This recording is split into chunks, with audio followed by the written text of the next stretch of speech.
বর্ষার ওয়েদারে সবারই প্রথম পছন্দ খিচুড়ি, তবে আমার খুব একটা ভালো লাগে না।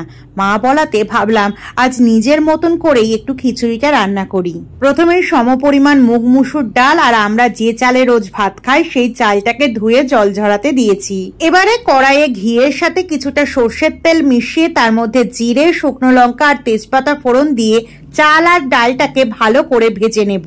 পাশে অন্য একটা কড়াই বসিয়ে তার মধ্যে গোটা গরম মশলা ফোড়ন দিয়ে টুকরো করে রাখা পেঁয়াজ আর টমেটো দিয়ে ভালো করে ভাজবো।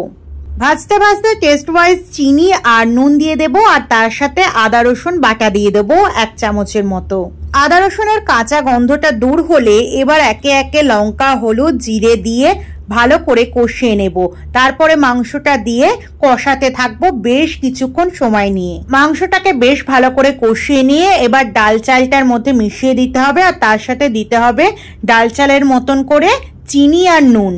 চালের থেকে জলটা যেন 1 গাঁট উপরে থাকে সেটা লক্ষ্য করেই জলটা দিতে হবে। তারপরে উপর থেকে কাঁচা লঙ্কা দিয়ে 1/2 ঘন্টার মতন কম আঁচে রান্না করতে হবে। পুরো ব্যাপারটা সিদ্ধ হয়ে মাখো মাখো হয়ে আসলে উপর থেকে ঘি, গরম মশলা আর ধনেপাতা ছড়িয়ে দিলেই রেডি আমাদের বর্ষার স্পেশাল চিকেন খিচুড়ি।